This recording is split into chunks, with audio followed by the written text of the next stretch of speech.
Global Foundation for Advancement of Environment and Human Wellness द्वारा आयोजित आज इस international conference and world water summit 2022 on water management with the theme locally and globally. मंच पर उपस्थित भारत सरकार में मंत्रिमंडल के मेरे साथी, ऊर्जा मंत्रालय में राज्य मंत्री के नाते मार्गदर्शन कर रहे श्री भगवंत कुबा जी, मंच पर उपस्थित ex CMD Indian renewable energy development agency Shri KS Popli साहब, ex secretary power Shri Anil Rajdan साहब, director general international solar alliance Ajay Mathur साहब, जिनको अपनी व्यस्तता के नाते हम सब के बीच से छोड़ करके जाना पड़ा, president world water summit Shri Anil K Garg, charge d'affaires of US embassy honourable her excellency Patricia A Lacina. सबसे पहले मैं अभिनंदन करना चाहता हूँ global foundation for advancement of environment and human wellness का, कि उन्होंने इस अवार्ड सेरेमनी में मुझे आप सबके बीच में आने का, अपनी बात करने का अवसर प्रदान किया। मैं अपनी बात कहूँ उससे पहले मैं उन सभी महानुभावों का अभिनंदन करना चाहता हूँ जिन्होंने अपने जीवन में काम करते हुए मानवता के कल्याण के अंतिम दृष्टिकोण से, अपने कर्म क्षेत्र में अपने पुरुषार्थ से एक ऐसी ऊंचाई और स्थान को प्राप्त किया है जिस पर पूरा देश ही नहीं विश्व भी गर्व करेगा, और आने वाले समय में मानव प्रजाति के इतिहास और अस्तित्व इन दोनों में इनका उल्लेखनीय योगदान होगा। इस 2 दिवसीय समिट के लिए सफलता के लिए शुभकामनाएं देते हुए, क्योंकि ये ऐसा विषय है जिस पर विस्तार से, बहुत लंबाई के साथ में बहुत विस्तार से बातचीत की जा सकती है। हम सब जानते हैं कि water is elixir of our life, जीवन का आधार है, और जल के बिना किसी भी दृष्टिकोण से जीवन की कल्पना नहीं की जा सकती। ठीक उसी तरह से वर्तमान परिप्रेक्ष्य में energy in its different forms,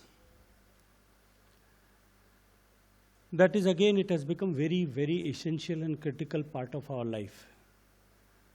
किसी भी तरह से विकास की कल्पना एनर्जी के बिना नहीं की जा सकती।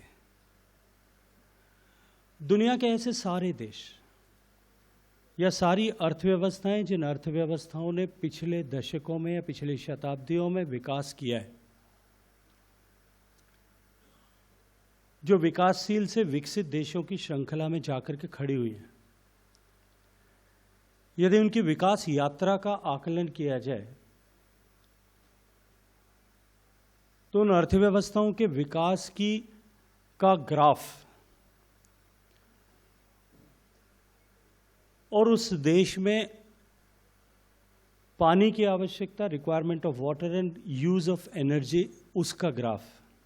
तीनों एब्सोल्युटली आइडेंटिकल होते हैं। और एक ऐसी परिस्थिति में जब हमारा देश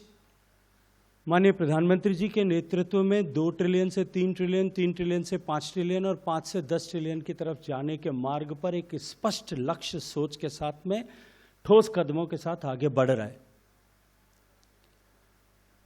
तो निश्चित रूप से हमें इस बात का आकलन करने की आवश्यकता है, इस बात का नियोजन करने की भी आवश्यकता है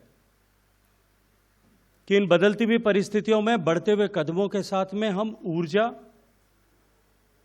और जल संसाधनों की उपयोगिता के दृष्टिकोण से किस तरह से सस्टेनेबल अपने देश को बनाए रख सकते हैं। जल के संकट को लेकर के बड़ी चुनौती पूरे विश्व के सामने है, और इस विश्व के सामने खड़ी इस चुनौती का सबसे बड़ा कोई कारक है अगर, वो भी मनुष्य, क्योंकि जल सहित पर्यावरण के सभी घटकों को मनुष्य के अतिरिक्त किसी और जीवित प्राणी ने कहीं भी किसी भी तरह से नुकसान नहीं किया। हमारा देश, यदि मैं केवल भारत के परिप्रेक्ष्य में बात करूं, क्योंकि दुनिया भर में इस तरह के बहुत सारे लोगों ने ये चर्चाएं की है कि आने वाले विश्व युद्ध या विश्व में संघर्ष जो है वो पानी को लेकर के होंगे, पानी के विषय को लेकर के होंगे।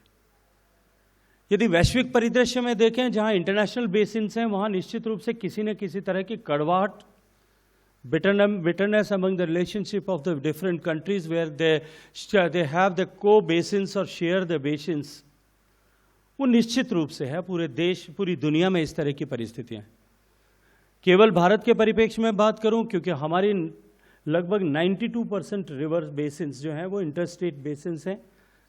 राज्यों के बीच में भी कहीं ना कहीं उसको लेकर के चुनौतियां हैं। हालांकि भारत के परिप्रेक्ष्य में यदि मुझे ये कहा जाए तो हमारा water cooperation is comparatively more robust than the controversies which we have which exist between the states. क्योंकि कंट्रोवर्सीज की तो बात करें तो 7-8 ही तरह के कुल मिलाकर के ऐसे ट्राइब्यूनल्स होंगे जो डिफरेंट स्टेट्स के बीच में, स्टेक होल्डर्स के बीच में समझौते के लिए या उनके बीचों के विवाद को समाप्त करने के लिए काम कर रहे हैं। जबकि यदि मैं गलत नहीं हूं तो कुल मिलाकर के 130 से ज़्यादा हमारे ऐसे अंडरस्टैंडिंग्स हैं, ऐसे हमारे एग्रीमेंट्स हैं डिफरेंट स्टेट्स के बीच में, जो सफलता के साथ में बहुत वर्षों से काम कर रहे हैं। यदि ग्लोबल पर्सपेक्टिव में देखूं तो Indus water treaty which should be considered as the most holy treaty in the world. Treaty होने के बाद में 2 बार के प्रत्यक्ष युद्ध, तीसरा प्रत्यक्ष युद्ध कारगिल वॉर के तरह में, और उसके बाद में अप्रत्यक्ष छद्म युद्ध में पिछले 50 साल से निरंतर होने के बाद में भी आज भी भारत ने उस ट्रीटी को पवित्रता के साथ में निभाने का काम किया। लेकिन फिर भी देशों के बीच में संघर्ष जो है आने वाले समय में पानी की सीमितता के कारण से, बढ़ती हुई आबादी के कारण से, आने वाले समय में फूड सिक्योरिटी को दुनिया में वैश्विक परिदृश्य में बनाए रखने के लिए प्रगति कर रहे देशों की अर्थव्यवस्थाओं के साथ में बढ़ती हुई पानी की आवश्यकताओं के चलते, और उन सब से भी ऊपर उठ करके क्लाइमेट चेंज के इम्पैक्ट्स, जो आज से 1-1.5-2 दशक पहले जब इन पर चर्चाओं की शुरुआत हुई थी, तब जिन खतरों को आने वाले समय का खतरा या आने वाली सदी का खतरा या आने वाले दशकों की चुनौती इस तरह से कंसीडर किया जाता था, वो आज हम सब के दरवाजे पे, it's knocking door of all of us, everybody, all the nation, सभी लोग चिंतित। और सबसे ज्यादा चिंतित अगर दुनिया में कोई फ्रेटर्निटी इसको लेकर के है, मैं बहुधा ये बात कहता हूं, अक्सर इस बात का जिक्र करता हूं, तो वो ही साइंटिफिक फ्रेटर्निटी है जिसकी ताकत पर, जिसके दम पर हम इस प्रकृति को और प्रकृति और पर्यावरण के घटक को थामने और उस पर विजय प्राप्त करने के लिए चले थे। आज वही सबसे ज्यादा चिंतित है, और निश्चित रूप से चुनौती हमें सामने दिखाई दे रही। क्लाइमेट चेंज के इंपैक्ट्स के कारण से जिस तरह से the way the rainfall patterns has been changed all over the world, temperature is rising, equitable distribution or rainfall patterns, they have been compromised, erratic and scanty rainfalls we are observing everywhere. एक साल की जितनी कुल मिलाकर के बरसात औसत होती थी, उससे ज्यादा बरसातें एक दिन में हो रही हैं, जो दूसरी तरह से एक चुनौती और संकट खड़ा कर रही। इसलिए आने वाले विश्व के लिए पानी की सस्टेनेबल उपयोग जो है उपलब्धता बनी रहे, पूरे विश्व के लिए चिंता का विषय। और ठीक इसी तरह से भारत के परिप्रेक्ष्य में ऊर्जा की आवश्यकता और आने वाले समय के विश्व की ऊर्जा, देश की ऊर्जा की आवश्यकताएं, जब देश 3 ट्रिलियन से 5 ट्रिलियन और 5 से 10 की यात्रा पे निकला है, तब उस समय की आवश्यकताओं को यदि हम कंपेयर करें और उस बढ़ते हुए इकोनॉमी के अनुरूप आज जो हमारी टोटल रिक्वायरमेंट ऑफ एनर्जी है, because power is the only 17% of the total kitty of energy, उस 17% हिस्से के अतिरिक्त जो हमारी टोटल कुल मिलाकर के एनर्जी की आवश्यकताएं होने वाली, आज जितनी आवश्यकता है उससे 5 गुना जब आवश्यकता होगी, उसको हम किस तरह से मीट आउट करेंगे। सो पानी और जो है ऊर्जा, ये दोनों के क्षेत्र में हम आने वाले समय में अपने आप को किस तरह से सस्टेनेबल बना सकते हैं, ये आज भारत के सामने एक बहुत बड़े यक्ष प्रश्न की तरह खड़ा है। अभी चर्चा की जा रही थी सोलर एनर्जी की। मैं अभी आदरणीय पोपली साहब से बात कर रहा था, मैं उनसे भी यही चर्चा कर रहा था।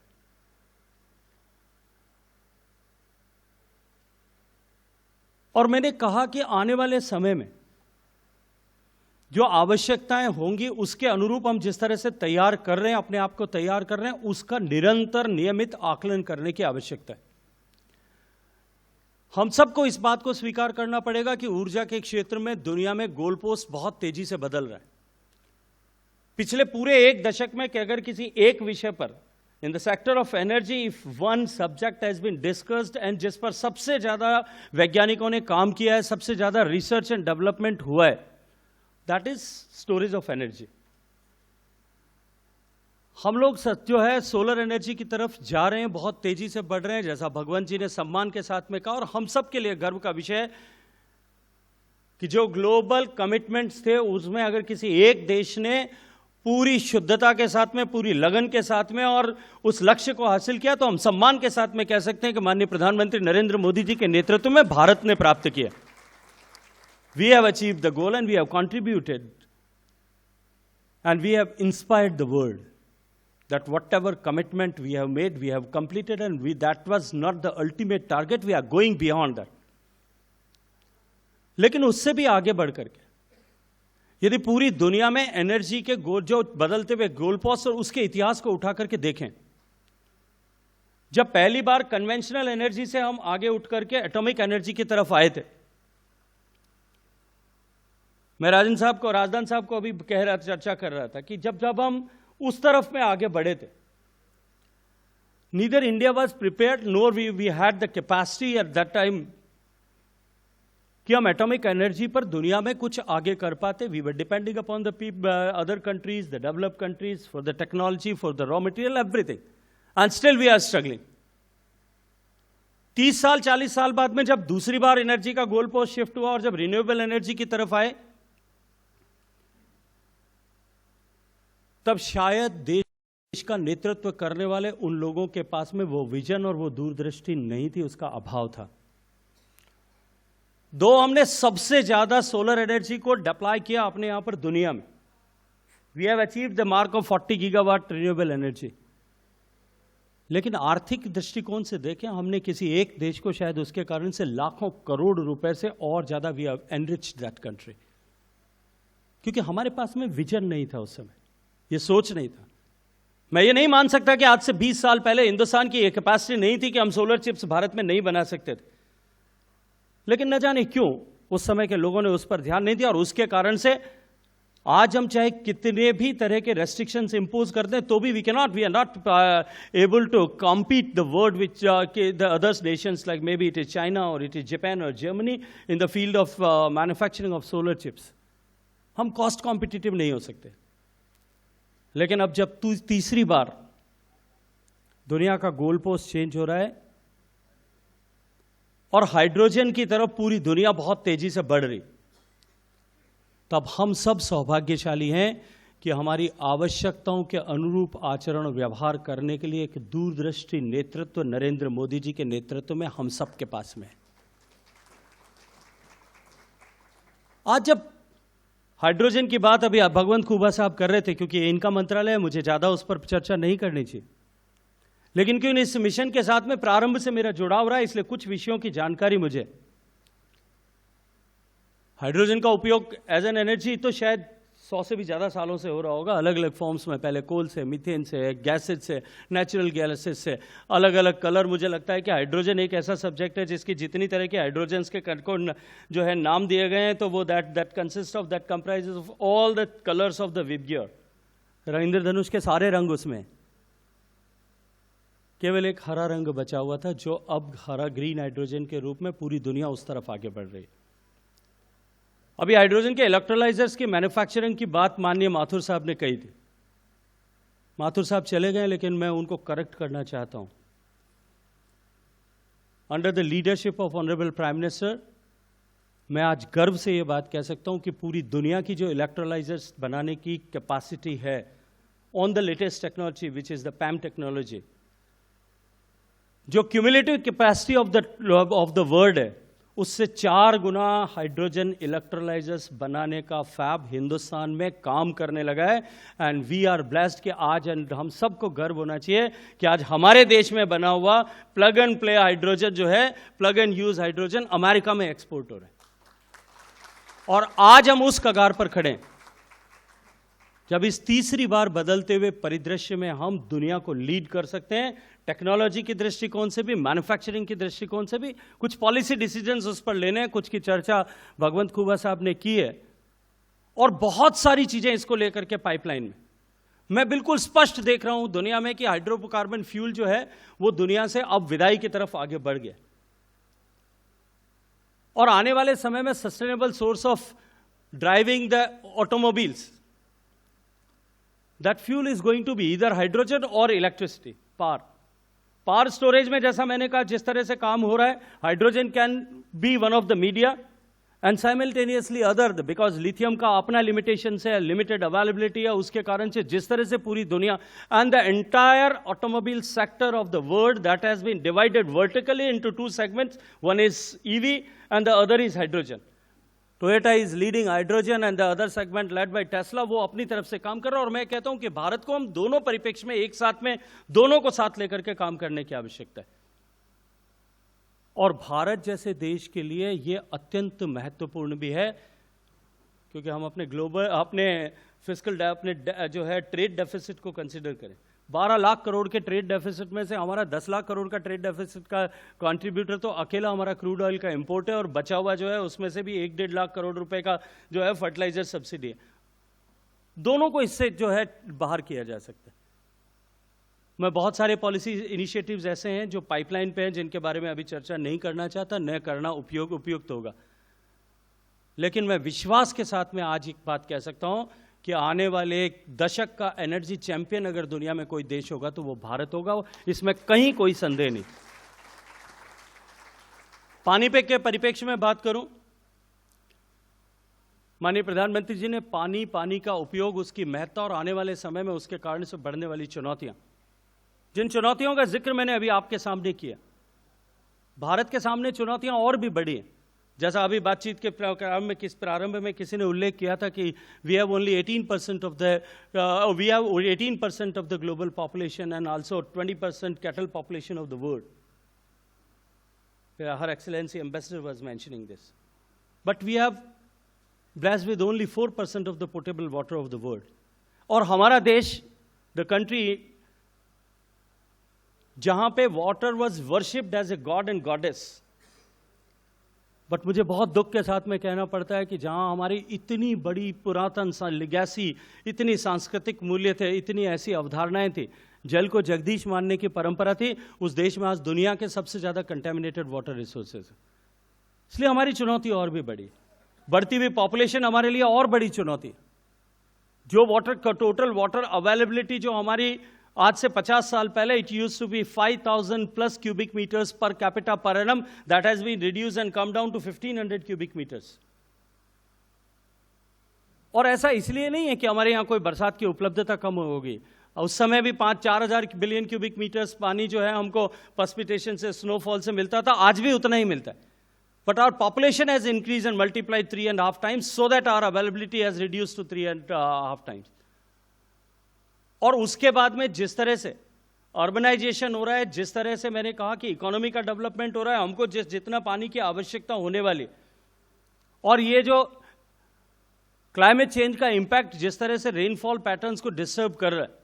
अब की बार तो खुशहाल हिंदुस्तान में बहुत सारी बरसात हुई है, लेकिन इससे पिछले साल में अकाल था। और लेकिन ये जो रेनफॉल पैटर्न, जिस तरह से स्कैंटी इरेटिक रेनफॉल, एक साथ एक दिन में क्लाउड बस्ट होकर के बरसात हो जाना, ये जो चुनौतियां सामने आ रही हैं।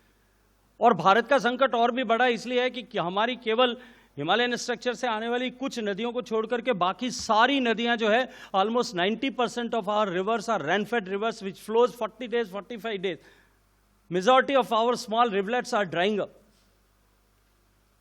Our major dependability upon the underground water is again a challenge because of over withdrawal which is happening since almost 3 decades. इन सब चुनौतियों को एक साथ देखते हुए honourable prime minister have taken call to integrate different departments and ministries to create one ministry to look after holistically water. और उसके बाद में आज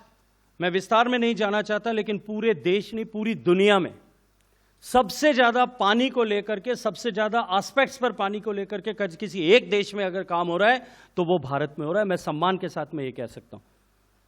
यदि मैं पीने के पानी की बात करूं, जैसा मैंने कहा कि now a days India inspires the world. जब सस्टेनेबल डेवलपमेंट गोल्स की बात हो रही थी, SDG 6 की जब चर्चा हो रही थी, और उस समय में जो लक्ष्य निर्धारित किए गए, sanitation for all, drinking water for all, and India being the largest open country contributor in the open defecation, the कुल मिलाकर के जो 1 बिलियन लोग इसके लिए आइडेंटिफाई किए गए थे ग्लोबली कि जो which are compelled to defecate in open, out of that them 600 million were in India, and the target date which was decided, it was and taken up, it was 2030. But हमने पूरी दुनिया के सामने एक inspiration create किया, and we have achieved under the leadership of honourable prime minister mister Modi 11 years in advance. 2019 में देश ने अपने आप को स्वच्छ भारत में मिशन के तहत ओपन डेफिकेशन फ्री घोषित किया, and that was not the ultimate target. Honourable prime minister while addressing in Gandhinagar on 2nd October 2019, when the country announced itself through the Prime Minister as open defecation free nation, what he said, it was not our ultimate target, it was a landing, a platform. हम यहाँ से आगे बढ़ करके we'll achieve the next status and we'll work for the complete sanitation. And I'm so happy to share कि आज 100,000 villages, 1 lakh से ज़्यादा गांव ऐसे हैं देश में, out of 600,000 villages, कि जो अब complete sanitation के benchmarks पर पहुंच गए। पीने के पानी की जब बात की, तो पूरी दुनिया का सबसे बड़ा ड्रिंकिंग वाटर प्रोग्राम, जिसके लिए भी सस्टेनेबल डेवलपमेंट गोल्स में लक्ष्य तय किया गया था